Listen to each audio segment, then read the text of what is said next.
Canadian seniors being sold false hope by Trudeau's Liberals. I'm Brian Lilly with TheRebel.media. The Canada Pension Plan expansion is a done deal. It's too bad because I really like what Bill Morneau was saying about this idea back in 2012. Now a man who should know better is trying to tell us that this is the right thing to do. Morneau cobbled together a deal with his provincial counterparts in Vancouver that's going to see premiums rise and eventually payouts rise. Well, let me start by saying that I've spent my entire career being a witness to the decline in workplace pension plans.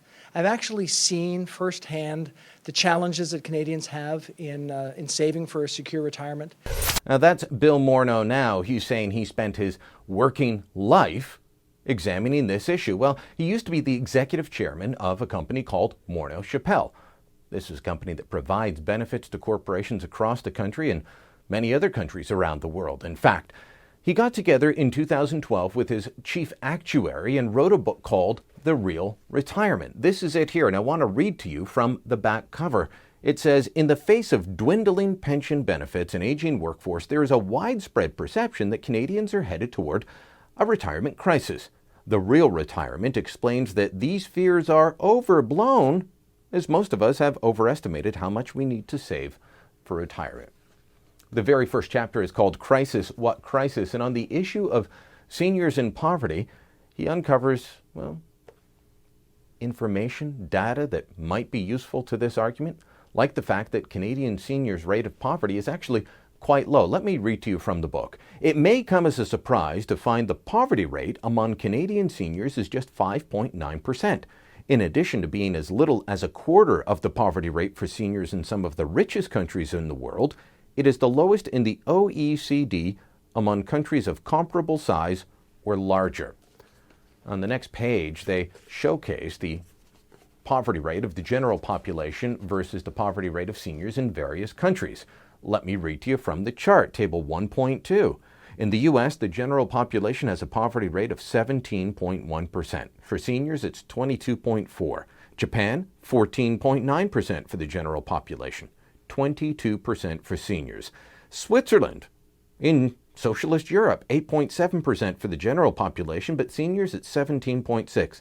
And then you get to Canada, where the general population has a poverty rate, according to the OECD, of 12% versus seniors at 5.9%. Unlike in many other comparable countries, in Canada, you're less likely to live in poverty if you're a senior than if you're in the general population. Why? Because our retirement system, for the most part, works. Are there problems that could be fixed? Sure. But that would mean targeting those people who are living in poverty. And let me tell you, if you're living in poverty already, you're not going to be saved by this because you're not making much money. And if you don't pay into the Canada Pension Plan, you don't get out. If you don't pay in a lot, you don't get much out.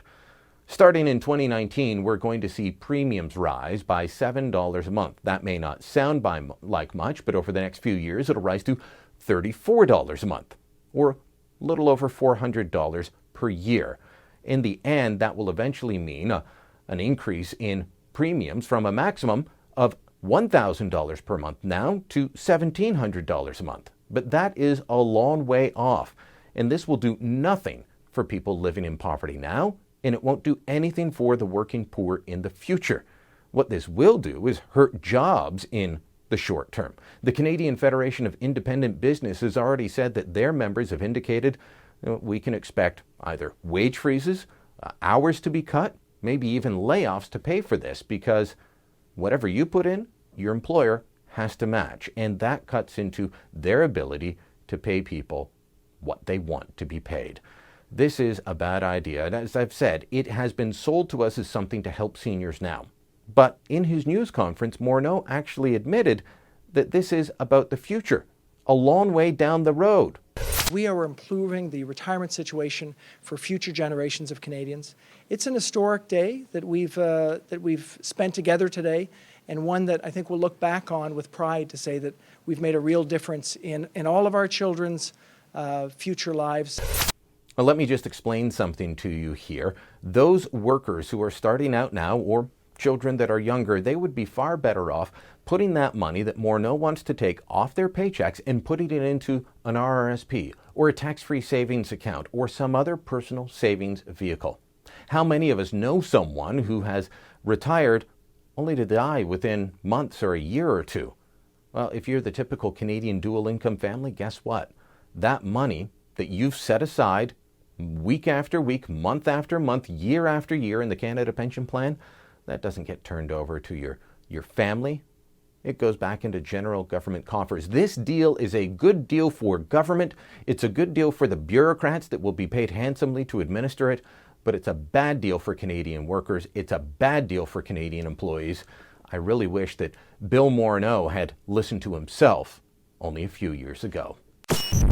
Thanks for watching. Click here to never miss a Rebel update. Want even more of The Rebel? Well, click here to become a premium member.